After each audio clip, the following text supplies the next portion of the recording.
Nếu bạn đang loay hoay không biết kinh doanh và kiếm tiền cùng BCA Solutions như thế nào thì hãy theo dõi ngay video sau đây nhé. Cách kiếm tiền với BCA Solutions. Đầu tiên, sau khi đăng ký trở thành đại lý của BCA Solutions, nếu bạn chưa biết bán hàng sẽ được tham gia các buổi đào tạo kỹ năng bán hàng, kỹ năng quản lý đội nhóm, kiến thức sản phẩm và các kiến thức kinh doanh khác do BCA tổ chức hàng tuần.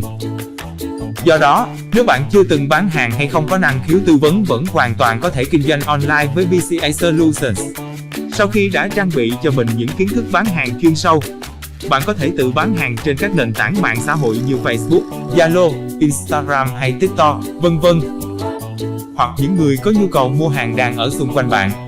BCA cung cấp hàng trăm sản phẩm chất lượng đến từ các thương hiệu hàng đầu trên thế giới nên bạn có thể hoàn toàn yên tâm về chất lượng sản phẩm, cũng như không lo hàng khó bán, kén khách. Hoặc hơn thế nữa, bạn sẽ nhận được tệp khách hàng đang có nhu cầu sử dụng sản phẩm và cần được tư vấn từ hệ thống data center của công ty. Chỉ cần một bước đơn giản là truy cập vào hệ thống ERP của BCA hoặc ứng dụng trên điện thoại là đã có thể nhận được tệp khách hàng trên. Sau khi nhận được data khách hàng, bạn sẽ tiến hành liên hệ khách hàng để tìm hiểu rõ hơn nhu cầu hoặc vấn đề mà khách hàng đang gặp phải, đồng thời tư vấn đầy đủ tính năng và giá cả cho khách hàng. Khi khách hàng đồng ý mua hàng, bạn sẽ tiến hành chốt đơn, cập nhật và theo dõi đơn hàng trên hệ thống ERP hoặc trên app BCA Solutions. Cách sử dụng app mời bạn tham khảo thêm ở đường link này.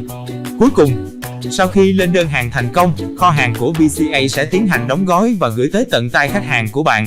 Bạn có thể theo dõi tình trạng đơn hàng, hoa hồng, chiết khấu dễ dàng trên hệ thống ERP hoặc trên app BCA Solutions.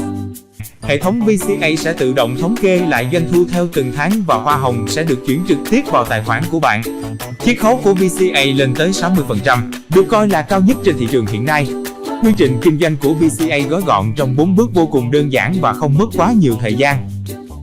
Do đó, kiếm thêm một nguồn thu nhập thụ động bền vững khi kinh doanh với BCA bên cạnh công việc chính.